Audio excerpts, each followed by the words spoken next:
안녕하세요. 메디토크 신일섭입니다. 오늘의 주제는 패스너의 대부 패스트널 17일 개장 전 실적 발표입니다. PPI, CPI 나오기 전에 약간 텀이 있죠, 지금. 토요일 날 미시간대 소비자 심리지수 예비치가 나온 다음에 그리고 이제 화요일, 수요일부터 PPI, CPI 물가 상승률이 지금 지표가 기다리고 있죠. 미시간대 소비자 심리지수에서 기대 인플레이션. 향후 5년에서 10년 기대 인플레이션이 지금 2008년인가요? 그때 이후로 가장 높게 나타나는 바람에 지금 물가 상승에 대한 부담감이 가중되는 가운데 PPI, CPI가 만약 높게 나온다면은 이거는 완전 비둘기파 전멸 상태로 지금 접어들겠죠. 자, 희한하죠.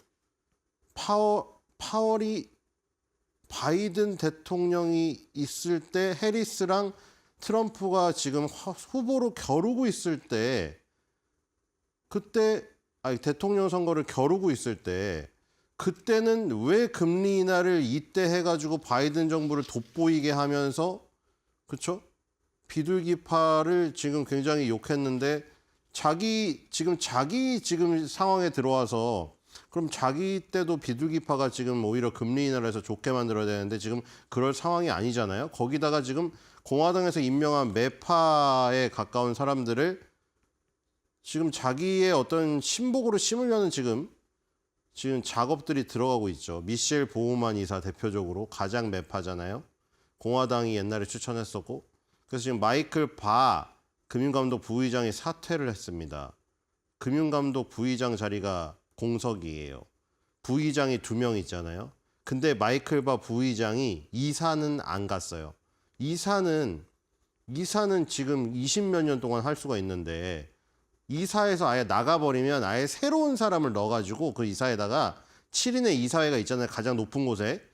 이 연준의 제일 높은 곳. 그래서 그 7인의 이사회에서 한 명이 나가면 새로운 사람을 심으면 되는데 또 저기는 안 그만뒀어. 이사는. 그러니까 금융감독 부의장만 사퇴를 한 거예요. 그러니까 일단 그 이사 안에서 골라야 되니까 보우만 이사를 지금 고르는 지금 상황이고 그 다음에 이제 해맥 클리블랜드 연준 총재도 중요한 역할을 맡는다고 얘기가 나오고 있는데 그리고 이제 2026년 파월의 후임까지 벌써 생각하고 있다고 합니다. 그럼 이거는 지금 뭐 어떻게 되는 건가요? 비둘기파가 지금 바이든 때 비둘기파적인 걸 해서 좋았으니까 나 때도 비둘기파적인 걸 해라. 이런 거였는데 공화당에 꼽는 인사들은 다 매파고 지금 금리 오히려 인상을 해야 되는 지금 상황이잖아요. 물가만 보면은. 그러면 어떻게 되는 거죠? 저희 트럼프의 생각을 모르겠습니다. 어쨌든 지금 물가가 굉장히 중요한 지금 지표가 앞두고 있는 가운데 공백기가 있는 사이에 종목을 봐야 될 것 같습니다. 그쵸? 맨날 경제 지표에 지금 휘둘리다 보면 중요한 경제 지표들이 있었기 때문에 기업의 실적을 보지 못했죠. 자, 이번 주에 전부 다 금융주의 실적이고 요즘에 워낙에 기술주만 물론 앨런 머스크 운동 열심히 하고 자 마크 저커버거도 렉스 프리드만 유튜브 그 사람이 뇌과학자이기도 한데 그 주짓수 블랙벨트거든요. 그래서 앨런 머스크랑 저커버거한테 다 주짓수 가르쳐줬잖아요. 그리고 둘이 붙으려고 했는데 뭐 부상당해가지고 지금 깨졌는데 데이나 화이트가 지금 마크 저커버거 메타의 이사회에 들어갔단 말이죠. 그리고 지금 저커버거는 쩔쩔 매고 있으니 이거 만약에 앨런 머스크랑 다시 너네 둘이 붙어라고 시합 열어버리면은 뺄 지금 명분이 없어진 상황이다. 근데 마크 저커버거 하버드 나와가지고 약간 샌님 같이 생겼잖아요. 모르겠어요. 그러다 주짓수 꺾기 당할 수도 있는데 이런 말 하다가 자 어쨌든 샌님 같이 생겼잖아요. 그리고 이게 너무 이제 약간 뭐라 그러나 메타, 아마존 이런 글쎄요. 데이터 센터 뭐 아주 거대하고 아주 중요하지만 데이터 센터 너무 멀리 있어서 그러니까 멀리 있다는 게 지역적으로도 멀리 있기도 하지만 마음에서 되게 멀리 있고 데이터 센터를 막 가가지고 지금 사진 말고는 앞에서 볼 수가 없으니 이게 안 다가오거든요, 사실. 그래서 약간 쇠맛이 그리워요, 요즘에. 쇠맛과 철맛, 약간 근육질, 막 맥가이버들 있잖아요. 땀 뻘뻘 흘리면서 막 옆에서 막 그런 게 그립더라고요. 그래가지고 이제 금요일 날 봤더니 페스트널이라는 회사의 실적 발표가 개장 전 있거든요. 비폴 오픈이니까. 자, 그래서 이런 종목들 굉장히 안정적이고 배당 주면서 꾸준히 계단식으로 상승하는 종목들, 그리고 산업에서 너무나 필수적이어서 뺄 수가 없는 아이템을 가진 이런 업체들이 상당히 많거든요. 근데 지금 너무 그쵸? 특히나 IT에서 더 들어가서 최첨단 어떤 그러니까 좀 이런 것도 좀 그립더라고요. 이게 그렇다고 뭐 페스트널 CEO나 이런 사람들이 뭐 다 무슨 육체 노동을 하던 사람들은 아닌데 이 느낌적인 게 있잖아요. 이런 뭐 이거 볼트나 너트 이런 거 만드는 회사거든요. 나사. 그러니까 이런 거를 보면은 약간 이런 게 그립더라고요. 지금 맨날 이제 막 뭐 맨날 우주 항공 떠들고 막 물론 거기 현장에서는 일을 하겠지만 되게 똑똑한 사람들이 나가지고 미래를 논하고 앨런 머스크 이제 약간 회의실에 앉아가지고 회의하는 그런 느낌이잖아요. 근데 현장에서 막 부시고 막 찔려가지고 막 상처 나고 막 피 흘리고 막 근육질에서 막 땀 뻘뻘 흘리고 막 그게 너무 그리운 거예요. 그래서 페스널이라는 회사가 있더라고요. 그래서 페스널이라는 회사를 봐야 될 것 같습니다. 자, 페스널이라는 회사는 자회사와 함께 미국, 캐나다, 멕시코, 북미 전 세계에서 산업 및 건설 자재의 도매 유통을 담당합니다. 아, 이런 회사가 그리웠어요. 그렇죠? 이런 회사 그립습니다. 되게 정통적이고, 그렇죠? 회의를 뭐 정장 입고 회의할 것 같은 분위기가 아니잖아요, 이거는. 그렇죠? 현장의 그 구슬땀, 그 노가다의 그 향취 이런 걸 느낄 수 있는 얼마나 좋아요. 페스널이라는 이름으로 패스너와 관련된 산업 및 건설 자재를 제공합니다. 이 회사의 패스너 제품에는 제조 제품 및 건설 프로젝트뿐만 아니라 기계의 유지 보수, 수리에 사용되는 나사형 패스너, 볼트, 너트, 나사, 스터드 및 관련 와셔가 포함됩니다. 자, 지금 현장 관련 일을 하시는 분이나 자동차 유지 보수를 하시는 자동차 공업사에서 일하시는 분들에게는 아주 익숙한 부품들이죠. 저런 부품들 단 하나만 없어져도 정말 조그만 땀방울만한 거 하나 빠지면은 작동이 안 돼 버리는 거 아시죠? 그거 하나, 달랑 하나지만 너무나 중요하기 때문에 그거 하나 찾으려고 눈에 불을 켜고 막 뒤지고 막 기름밥 먹으시는 분들 지금 많으신 걸로 압니다. 그렇죠? 또한 핀, 기계 열쇠, 콘크리트, 앵커, 금속 프레임 시스템, 와이어, 로프, 스트럿 제품, 리벳 및 관련 액세서리를 포함한 다양한 용품과 하드웨어를 제공합니다. 이 회사는 원자재 제조업체, 유지보수, 수리 및 운영 고객, 비주거용 건설시장, 농부, 트럭 운전사, 철도, 광산회사, 학교 및 소매, 무역으로 구성된 제조시장에 서비스를 제공합니다. 또한 석유 탐사, 생산 및 정제회사, 연방주 그리고 지방정부 기관들, 패스널 컴퍼니는 1967년에 설립되었고요. 미네소타주에 본사를 두고 있습니다. 자, 이런 회사죠. 자, 공유 씨처럼 뭐 정장 입고 막 공공실 백 들고 다니는 게 아니고, 그쵸? 보시 이렇게 막 흙먼지 묻은 드릴 그런 느낌이잖아요. 뒤로 가겠습니다. 너무 그리웠어요. 맨날 너무 정장 차림에 막 저기만 부릴 것 같은 거드름만 피울 것 같은 그런 이미지에서 좀 이런 게 그렸습니다. 자, 이 회사의 눈송이꽃 분석을 보면은 자, 여기가 강하죠. 디바인드, 그다음에 헬스 이쪽이 강하죠. 밸류, 퓨처, 패스트는 약합니다. 과거랑 미래 실적과 가치에 대해서는 조금 비싼데 이 배당하고 재무가 굉장히 튼튼해요. 자, 뒤로 가보겠습니다. 자, 배당 쪽입니다. 배당 수익률이 2.2%거든요. 2.2%가 뭐 이거보다 고배당을 주는 것도 많아서 자, 뒤로 가보겠습니다. 이게 고배당에서는 이 항목에서 고배당에서는 빠졌는데 물론 이거보다 고배당 주는 건 많아요. 근데 2.2는 굉장히 안정적인 배당금이고 배당금을 꾸준히 계속해서 증가시키는 그 기업이고 수익과 현금 흐름이 보장된 굉장히 안정적인 기업입니다. 자, 뒤로 가겠습니다. 그래서 배당에서 강점이 나타난 것이고요. 그 다음에 헬스입니다. 자, 부채 대비해서 자기 자본 비율, 부채 비율이 6.7%밖에 되지 않습니다. 빚이 없는 회사예요. 빚이 아니라 빚이죠. 빚이 없는 회사입니다. 이 회사는. 빚이 많아가지고 나중에 굉장히 어려운 경기 상황이 아까 전에 보면은 건설, 뭐 자재 이런 관련 시장에 굉장히 연동이 많이 되어 있잖아요. 건설 경기 시장이 완전히 망가졌을 때 감당할 수 없는 부채, 이자 때문에 망가진 회사 많아요. 그렇죠? 우리나라도 지금 도급순위 아주 이름 다 아시는, 그렇죠? 건설사 지금 적이 됐죠. 법정 관리 들어갔어요.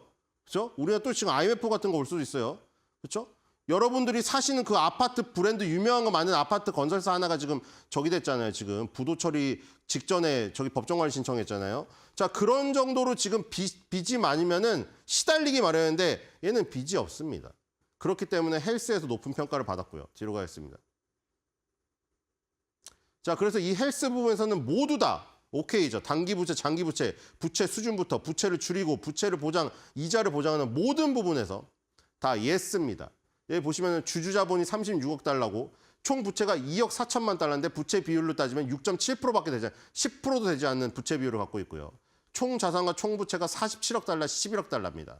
자, 페스너의 EBIT는 15억 달러로 이자 보장 비율이 1,519달러, 현금과 292억 달러의 단기 투자가 가능합니다. 그러니까 그만큼 이자 보장 비율이 높고 현금과 이 단기 투자 가능한 돈이 많다는 거는 이런 어떤 아까 전에 그 사업의 위험이 닥쳤을 때 버틸 수 있는 굉장히 안정적인 체력을 갖고 있다는 겁니다. 그다음에 재무건강기준 점검에서는 다 합격이죠. 뒤로 가겠습니다. 자, 지난번 실적을 보겠습니다. 2023년도 3분기죠. 이번에 금요일 날 개장 전에 나오는 게 2023년도 4분기 실적이 되겠죠.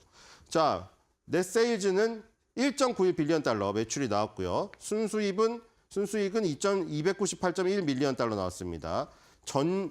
전년 동기 대비로 플러스 4% 매출, 그리고 수익은 플러스 1%입니다. 많이 급격히 성장하진 않고 딜루이트 EPS, 자 딜루이트가 나왔네요. 여기는 그 어드저스트는 조정해줘서 일회성 비용을 빼준 거라고 했고 딜루이트는 뭐라고 했죠?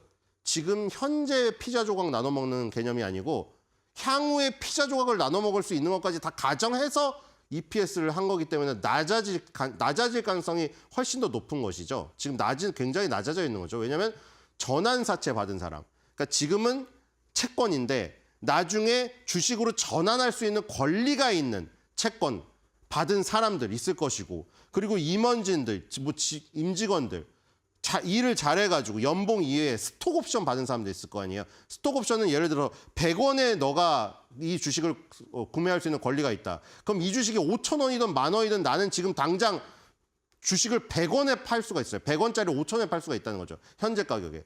그걸 실현해버리면 그 사람들도 이제 바로 우리가 나눠먹는 피자 조각의 그 주인이 되겠죠. 이런 것들, 이런 사람들을 다 포함한 거예요. 지금 현재는 피자를 나눠먹는 사람들이 2명인데 전환사채 갖고 있는 사람, 스톡옵션 갖고 있는 사람들이 지금 당장 권리를 실행하여 내 원탁에 앉아서 같이 피자를 나눠 먹을 때 EPS. 그러면 EPS는 훨씬 쪼그라들겠죠. 하지만 이게 진실이죠. 왜냐하면 언제든 전환사채나 스톡옵션을 행사할 수 있기 때문에. 그래서 딜루이트 EPS는 0.52달러 나왔습니다. 오퍼레이팅 인컴, 영업이익은 388.1 밀리언 달러, 둘 다 플랫으로 나왔고요. 자, 그리고 2023년도 3분기 온사이트, 아웃사이트는 이제 국내에서 장사하냐, 외국에서 장사하냐 그거예요. 그리고 중요한 부분이 몇 개 보면은 지금 93개의 새로운 현장 지점을 계약했습니다. 그래서 지금 현재 확보한 게 1986개의 활성 지점을 확보했습니다. 거의 2000개가 있죠. 북미랑 캐나다에서 장사를 하는데 여기에 뉴 온사이트가 이제 새로 생긴 게 93개, 이번 분기에만 100개 가까이 더해가지고 1986개, 거의 2000개에 육박하는 지점을 확보하게 되었습니다. 그리고 매출은 예상치 상회를 했고요. 지금 2023년 같은 기간에 2억 9,550만 달러인데 주당 0.52달러, 아까 딜루이트 EPS가 나왔죠. 이게 매출치 그리고 이 예상치를 다 상회한 겁니다. 상회해서 뭐 가파르진 않잖아요. 근데 중요한 거는 이 시장의 성장성, 지금 이 시장의 성장성은 우리가 데이터 센터를 기반으로 하는 뭐 엔비디아라던가 로봇이나 뭐 저기 인공지능, 자율주행을 기반으로 하는 테슬라 같은 눈높이보다는 훨씬 낮아요. 얘는 안정적이잖아요. 그러니까 그 대신 눈높이만 넘기면 어느 서프라이즈란 것이죠. 이 사업의 성장성 그리고 이 사업의 성장 속도, 거기랑 엔비디아, 테슬라가 속한 사업의 성장 속도는 다 틀려요. 그러니까 그거를 다 감안을 해서 애널리스트나 투자가들이 내놓잖아요. 의견을, 컨센서스를. 그걸 뛰어넘으면 예상치 상회인 거죠. 절대값이랑은 상관이 없는 것이죠. 그래서 다 예상치 상회가 나왔다는 거. 뒤로 가겠습니다. 자, 시장 컨센서스 보겠습니다. 지금 84달러 에버리지인데 여기서 지금 17.27달러 정도 오르면은 컨센서스에 도달됩니다. 높은 데는 135달러도 있고요. 밑에는 70달러입니다. 뒤로 가겠습니다. 네, 홀드 의견이고요. 1바이 9홀드 원셀입니다. 자, 차트를 보면서 마무리하도록 하겠습니다. 자, 일봉 차트입니다. 일봉 차트는 일단 쭉 내려와가지고 지금 여기 걸쳐 있죠. 예, 200일선에 걸쳐 있는 모습이고요. 주봉으로 가겠습니다. 자, 50주선에 걸쳐 있네요. 여기는 일봉의 200일 그리고 주봉의 50주선에 딱 걸쳐 있는 모습이고요. 50주선은 상당히 중요하죠. 2023년에 처음으로 올라와서 50주선을 항상 타면서 상승을 했고요. 항상 50주선에서 지지가 됐던 그 자리입니다. 지금 중요한 지지선 자리에 왔어요. 월봉입니다. 자, 꾸준하죠? 자, 이런 안정적인 종목들이 많다는 겁니다. 자, 보세요. 무려 2013년이죠. 2013년부터 19년 이것도 올라간 거예요. 이게 지금 이게 가파르게 올라와서 이게 낮게 보이는 거죠. 무슨 현상인지 아시겠죠? 산을 높게 올라오면은 산 중턱 아래는 낮게 보이죠. 근데 우리가 산 아래에서 산 중턱까지 올라갈 때는 어때요? 가파르잖아요. 이게 눌려 보이는 거예요. 많이 올라서. 2013년부터 그냥 꾸준히 오른 거고 항상 정직하게, 그렇죠? 50개월선 타고 계속 올랐죠. 지금은 20개월선에 지금 있는 것이죠. 굉장히 안정적이고 이 가파른 게 이 패스널 이 컴퍼니가 속해 있는 산업에서는 굉장히 가파른 기울기입니다. 주가 상당히 좋죠. 언제 들어가도 수익이었어요. 자, 그래서 오늘은 패스너를 주력으로 하는 패스널 컴퍼니에 대해서 알아봤습니다. 오늘의 한 줄, 오늘도 매드랩이네요. 패스너, 너와 나의 연결고리, 볼트, 너트, 우리 모두 필수고리.